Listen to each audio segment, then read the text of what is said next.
دا د 1945 کال د اګست 6مه ورځ د جاپان په هیروشیما ښار کې د ګرمۍ موسم و. د سهار نږدې 8 بجې وې چې ماشومانو په ښوونځي کې لومړي سطح تدریس روان و. په همدې مهال د ځینو خلکو ته په هوا کې د امریکا د بوینګ بي 9 الوتکه ښکاري چې په ورته مهال کې 8 بجې 15 دقیقې وې. د الوتکې څخه یو شی د ځمکې په طرف غورځول کیږي. لرې واټن څخه دا شی داسې نه معلومیږي چې دا به بم اټوم وي.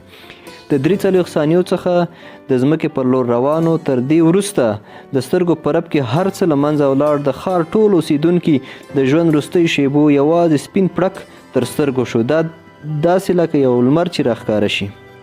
د چاپیریال د تودوخې درجه تر 4000 سانتیګریډ پورې لوړه شوه. په یو لنډه شیبه کې 80,000 انسانان له منځه ولاړ. د دې موضوع تر اورېدو وروسته یقینا دا پوښتنه پیدا کیږي چې اخر ولې د بم اټوم استعمال شو او اخر وجه یې څه وه. چې تاریخ سعادت یو ځل بیا درته ښه راغلاست وایم.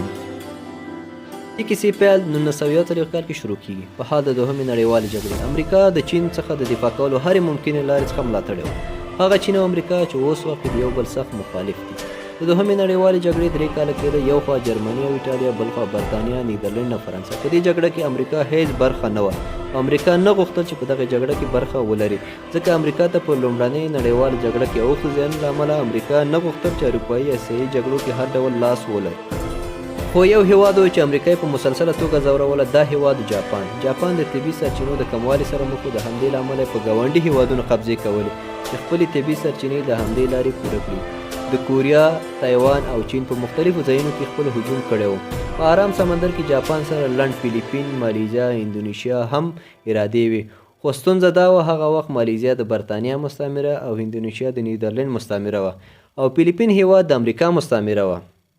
د دې هیوادونو ځمکو د نیولو جاپان ته لویه ستونزه جوړولی شوه، ځکه جاپان تر شا هټلر ولاړ او هټلر د برطانیه او امریکا سخت دښمن و. جاپان د دې هڅو په کتو امریکا ته د دې هیواد پر تیلو بندیز ولګاوه. په داسې حال کې جاپان 80 سلنه تیل د امریکا څخه ترلاسه کول. امریکا دا شرط وړاندې کړ: جاپان باید د چین څخه خپل هجوم ټول کړي.